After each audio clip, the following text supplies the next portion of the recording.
I'm glad to introduce Mike McAvoy, CEO of The Onion. And he will talk about The Onion's approach to branded content, another cousin of what we have here. Mike has been with Onion for 10 years now, since 2005, and importantly led the creation of Onion Labs, the creative in-house unit. So Mike, come on out. Welcome. Thanks, Ken. Appreciate it. Welcome. Hello, everybody. I'm going to try to make this a little lighter than the last presentation, partly because that's what we do at The Onion. Try to make people laugh. That's right, and that's the only reason they have me here. So I've been at The Onion for 10 years and have been part of the digital transformation to really take this weekly print product from Madison, Wisconsin, and make it into this huge national brand with a huge digital presence. And like all digital companies, the biggest challenge everyone has is not necessarily how to build an audience. It's what is the business model that can actually drive profitable growth for all the changes that lie ahead. And so at The Onion, we've been able to do that by focusing on branded content and by focusing on really playing to our strengths, which is creating content for an audience in a way that they love. So what we're going to talk about today is exactly how The Onion, creates branded content and ultimately provide a guide, not to write comedy per se, but to really how to play to strengths in native advertising. Or another way to say it is, how do you destroy your editorial integrity for that sweet advertising money, which is ultimately what we're trying to do. So The Onion, some say, was established in 1765. And since then, it's been presenting the finest journalism that history has ever seen. So bear with me for a moment. You may remember this coverage. World's largest metaphor hits iceberg. Some of you got the joke, some didn't. Black guy asked nation for change during the Obama election process. And then when Tiger Woods returned, here we go here. Ooh. After he quit golfing for a year, came back to the tour, we announced that. And then we also do really deep studies, very thoughtful,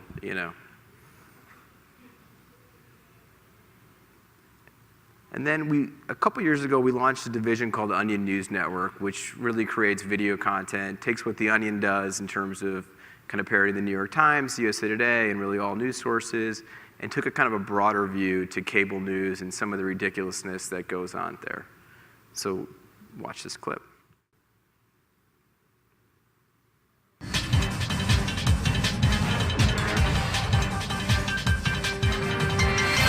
Desperate attempt to fill 24 hours of programming, here's some bullshit that happened somewhere today. We've got some footage here of the bullshit, which began just after 3 o'clock this afternoon, when residents in this neighborhood were shocked to see this fairly common thing happening. An attractive witness described the event in breathless terms. I went to my window and I was like, whoa, there's some bullshit happening. That happened right over there. I'm an older man, so you can trust what I say. Authorities in special uniforms rushed to the scene to stand around while our cameras filmed them. Our reporter Keith Collins joins us now live from the scene of the bullshit through the use of expensive technology. Good to be with you again, Keith. We have a colorful graphic here that shows instances of bullshit like this are on the rise. Is that right? Yes, although why is unclear. Some say it's because of one fucking reason. Others say it's because of some other fucking reason. I talked to this random expert on the subject who told me this thing you're about to hear him say right after he points at a piece of paper. I spent my entire life attending the nation's most prestigious schools to talk about bullshit like this. I'm really just happy to be on TV. Now let's see if we can drag this out a little longer by showing emails written by some of our viewers. I once saw some stuff kind of like the shit you're talking about happen. I have nothing more to add. Another person says, I am angry that things like this happen. I get mad about every bullshit thing I see. So obviously a lot of opinions there to make this story seem somewhat meaningful. Oh, absolutely, Glenn. This bullshit has some broader implications. Here's a list of tips on how to avoid bullshit happening to you. And here's some footage of Congress. Yes, I see that. Well, thank you, Keith. Let us know if there are any updates on this bullshit story from there. There's no way there will be. Very good. We'll check back with you in an hour anyway. I'm just some fucking guy. When we return, we'll look at live footage of a car chase taken from a helicopter and free associate about what's going on.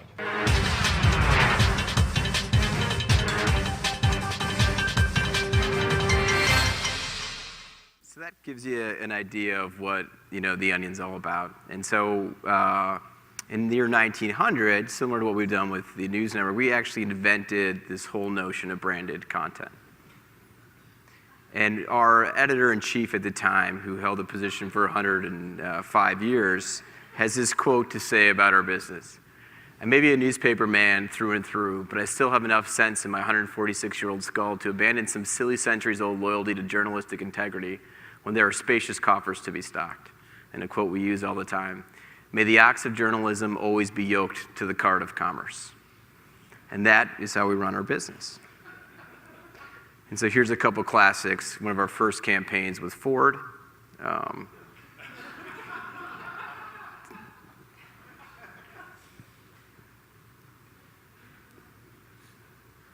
on. The battery's dying here. And then Coca-Cola, named official soft drink of the Second World War.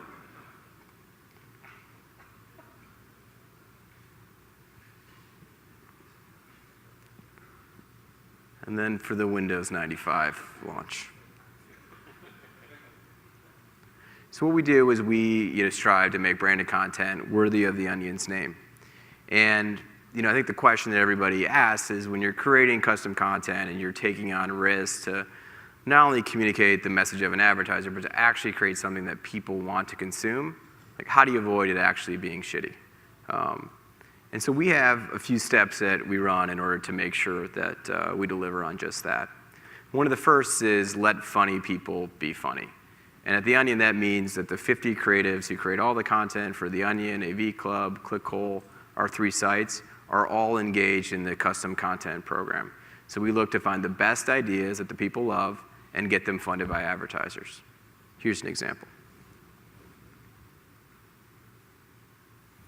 So our staff wrote for White Castle, man craving some kind of human connection that would let him know he's not alone in the world, sliders. And working for Burger Daddy, I guess we're big into the burgers, becoming Red Robin's Burger Daddy, literally man's only way into women's heart. So we write these sponsored posts, we write them in voice, we make sure that we're playing to our strengths as a content creator. It also ensures that the marketing and social distribution is maximized because the audience knows exactly what they're getting. They're getting Onion content on behalf of a brand. The second thing is you can't be afraid, and crapping your pants is actually a good thing. And so this next video, it puts a brand, kind of out there and exposes themselves in a way that actually worked tremendously well, all because they were willing to be in on, the joke, but not be afraid of what that joke was. Starfix, brought to you by Late Night with Seth Meyers. Wow, people are still talking about the shocking twist in the most recent episode of SNL. Viewers couldn't believe their eyes as the show killed off fan favorite character Seth Meyers. Just as Meyers was about to utter his catchphrase, "I'm Seth Meyers," his young protege, Cecily Strong, reached out and stabbed him in the neck with a sharp penknife. Stunned fans flocked online to share their reaction. Oh, not Seth. He was so relatable. Plus, wasn't he the protagonist? I'm not watching the show anymore. They just killed the last likable character. I'm joined now by Stephanie Black, who is a die-hard SNL head. Stephanie, did you see this coming at all? Definitely not. But NBC did promote the new season of SNL by promising someone would die. That's true, but we all expected it to be a more minor character like Bobby Moynihan or Vanessa Bayer. It just goes to show that on SNL, nobody is safe. And that's what makes it such a good show. Absolutely.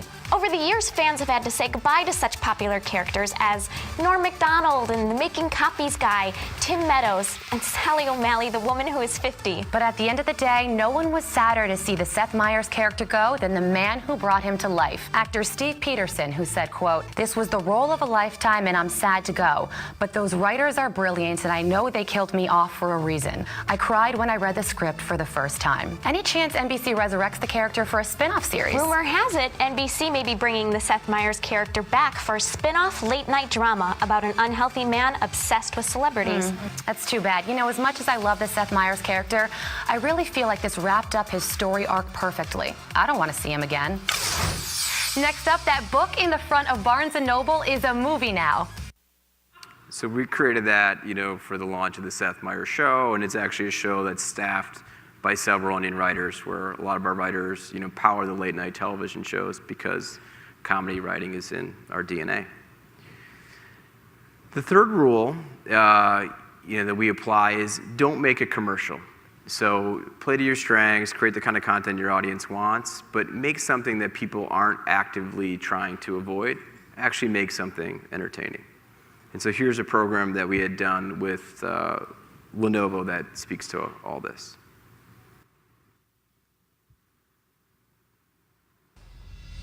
Fantasy football, the most popular sport in the world. My favorite part of every season is the beginning. All the potential, all the expectations, none of the losses. For Brad Blevins, owner-coach of Brad's awesome team, a winning season is paramount. Guess what?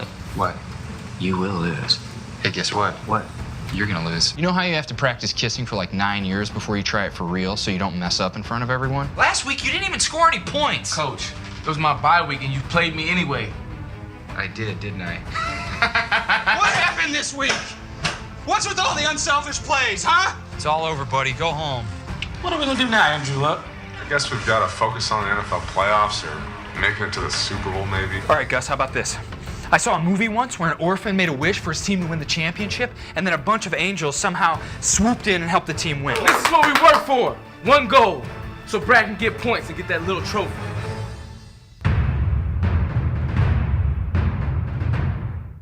So that partnership existed with Lenovo for a couple of years and was really meant to utilize their NFL sponsorship and find ways to actually make digital extensions that let their brand show a sense of humor and let content marketing really shine. And why it performed so well was that we were able to get the talent, as part of the contracts with the NFL, to get Andrew Luck to be, in on the joke as well. And all the Lenovo marketing was either really intense and kind of self-aware or super subversive and kind of just, on the side. So it worked really well. And rule number 4 is a lot like rule number 3. And it's because we find that the biggest mistake people make within branded content is they push people into a 15-second commercial, and we just do not believe in that. So here's something that we did for Bud Light that actually won a Cannes Lion this last year.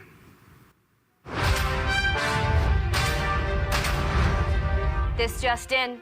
Investigators are still assessing the damage after a DJ dropped an incredibly heavy beat in a downtown warehouse in whatever, USA earlier this evening. Witnesses report hearing a distinctive right before the beat dropped. This has been Maria Randazzo reporting live from whatever, USA. Part of Bud Light's big Whatever USA program where they were creating this town, that was Whatever USA. We created 37 pieces of content like that created this real life newsiness to what they were doing. And it was a great way to play kind of inside the Onion sensibility, but outside the voice. And again, something that doesn't feel like an advertisement. It feels like the rest of the Onion content. So big theme. And then this is probably, of all of them, I think the most important point, is you can't be afraid to use the greatest words in the English language, and that's not fuck, even though we probably said it too many times in those Onion videos. It's actually the phrase brought to you by. And we find so many times with brands and when you're working with agencies, people get so caught up in forcing integration, forcing brand messaging, that they forget about the simplicity of underwriting content people want and making sure the affinity of that brand is actually transferred to that advertiser. So here's an example of this. As Election Day approaches in our great democracy, you, the mere citizen, require hard-hitting, trustworthy news in order to make an informed, albeit meaningless vote. Many news sources claim to cover the election, but their so-called news is nothing more than bitter, hateful lies. Where else can you turn? Slander and misinformation abound at the office and in the streets. Your wife says she's read a lot about the candidates, but can you trust her? Now as ever, The Onion is the only voice of reason and sanity you can turn to. For over 250 years, The Onion has stood at the forefront of American political journalism. We were there when John Adams drunkenly called for a man to be put on the moon. We were there when Abraham Lincoln attempted to indoctrinate the nation with his insidious socialist agenda. And we were there when Gerald Ford lost his White House keys and had to sleep in his car. And this year, The Onion proudly presents its election coverage in cooperation with 7-Eleven, a convenience store long regarded as the most powerful and influential force in American politics. For centuries, 7-Eleven's red and blue cup-based political muscle has swung every local, state, and federal election held in the United States. Its reach is vast, with even the mightiest of politicians cowering helplessly at its feet. Together, The Onion and 7-Eleven form a merger so brazen in the annals of corporate cross-branding, American politics will never be the same. Do not resist The Onion's 7-Eleven juggernaut. Simply await our instructions and vote accordingly. And remember, for all your 2012 election news, keep your web browser on theonion.com. It's the law. So what was great about that is that, our editorial team was very excited about the election. The election time's always big for The Onion. People tune in daily to get our take. We've had a field day with Trump in the last few months, which we love. Trump's also a gentleman who's tried to sue us in the past for libel, even though we have a strong leg to stand on. He's, and we've written hundreds of articles about him. He actually tried to sue us over the article. It was not bad that he wrote that was penned. Don't worry, you can take solace in the fact that I'll be dead in 10 to 15 years.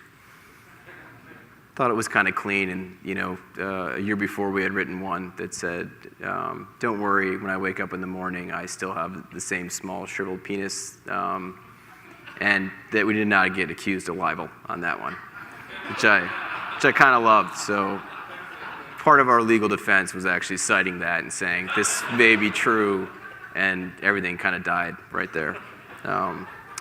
What's great about 7-Eleven and that kind of election piece is that what they were able to do was fund content for a year. So all of our election coverage, all these additional videos, all these additional resources, we were able to staff up so we could actually produce more content, build a bigger audience, and way over deliver on every KPI they had. And the best part about them was they didn't want to be overly involved in the content process because they let the comedy writers be comedy writers and just were confident that, by bringing to life this content, they would get the benefit of the advertisement and never be heavy-handed. And so the last kind of piece of advice, and these things all go really well together, is, to really be in on the joke. And this is something we talk about all the time with advertisers, because so much of what we do is we make fun of brands that aren't paying us. And whenever we make fun of a brand by just doing something that our editorial team thinks is worthy of satire, advertisers really get forced to either play along and be in on the joke and actually build a lot of goodwill with their audience, or they feel threatened and send us a cease and desist. And almost every single time, with the exception of probably Subway a couple years ago, brands decide to play in on the joke. And this is an example of a campaign that we did with Continental, where they had kind of a little different product they were pushing, but we're so self-aware about it that we were able to create this content.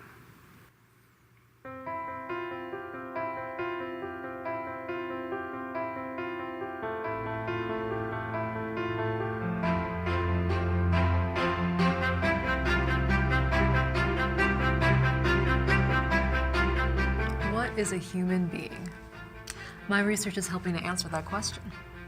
But without Continental cleansing cloths, I can tell you, there's no reason to be human in the first place. Oh, am I a success? I don't know. But whoever invented these Cottonelle flushable wipes, they're the geniuses. Better schools mean better communities. Better communities mean stronger families. But Cottonelle is building better bathroom habits. They're the ones making the big difference. The idea that some guy just woke up and invented these wipes, that's what keeps me working hard. I have pioneered breakthroughs in gene research that have led to cures for dozens of life-threatening diseases. But to the extent that I have never created a new way to clean your bottom after going number 2, I've done nothing. I believe that. I look in the mirror and I see failure. I look in the toilet, I see success. The success of Cottonelle flushable wipes at changing the world.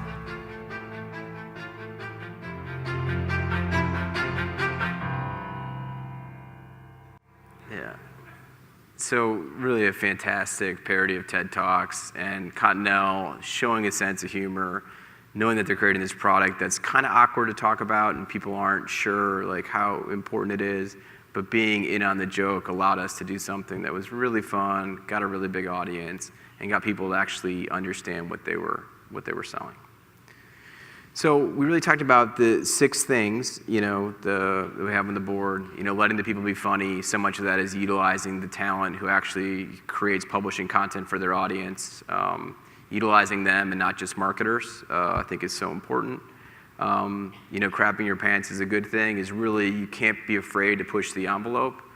Millennials want authentic marketing. Authentic marketing is not being afraid to push the envelope. Don't make a commercial. Number 3 and 4, so important, because the minute you create a commercial, you're creating something people are actively trying to avoid. And the know the value of the brought to you by is something that we try to teach every advertiser, because it's the simplest way for an audience to understand that you're endorsing everything about that brand. And that's the number one way to actually trade off the affinity of a strong publisher brand. And then the last thing, being on the joke. We say that every single day, and when you're able to do that successfully, you can build the value you need. So with that, anybody have any questions? Everyone feel pretty well trained? Thank you. Where do people apply for jobs? Where do people apply for jobs? So if they want to come work for you, yeah, we hire everybody to be a comedy writer. No, it's actually The Onion has the probably most competitive hiring process out there. Every year, 1,000 people apply for 3 writing fellowships. Really? And the writing fellowship is, 3 kids who are 22 years old get to work in the Onion office for 6 months and learn how to write headlines, pick jokes, write features. And at the end of that period, we either hire them or we send them back to, to Dartmouth or wherever they came from. And in Onion Labs, describe Onion Labs. Is Onion Labs a separate unit, and how many people? And they come out of the Onion, or they don't come out of the Onion? Sure. Or? So Labs for us is a process more than it's a division. Yeah. And by that we mean we engage all 50 creatives in Labs, and as part of the Labs team, there's 7 marketers who worked at BBDO or DDB or Kramer Craftfield or Wieden & Kennedy who joined our forces. Yeah. And what they do is they take ideas, like the Continental TED Talks parody, and make sure that the marketing nuance is there for the brand. And so we take great comedy writing and accomplished marketers to really create integrated marketing. And do you run into marketers that don't have a sense of humor? Yeah, absolutely. We also have marketers who think they have an amazing sense of humor, and there's a reason why their commercials aren't very good. Ken, So you stepped on my question there, buddy. I was definitely going to ask Good. how. I would assume it takes a certain type of marketer to come to you. Do you find though that you do have to convince them ever to be in on the joke, to be that? Cottonelle is a brand that does a lot of edgy marketing, so it's other ones. Right. I think it's a really good question. So part of the sales process for us is about educating people about what makes comedy great and what makes marketing effective. And so for us, it's all about getting people comfortable with what we do. There's obviously the branded content's more the PG version than the Onion version, which can be the R version. But there is definitely a song and a dance with each advertiser, and some aren't comfortable enough to to take a chance. Others have become comfortable who said they would never work with us before because they realize their audience is evading them and that there's not an effective way to reach them through traditional advertising. And so that's kind of been probably the best part, is knowing that Ford came to us 7 years ago, or we came to them, and they said, we'll never work with you. And the last 5 years, they've advertised every year. So just evolution of, behavior. Yeah. So. Good. Any last questions out there? Okay. Thank you very much. Okay, thank you. Great to meet you.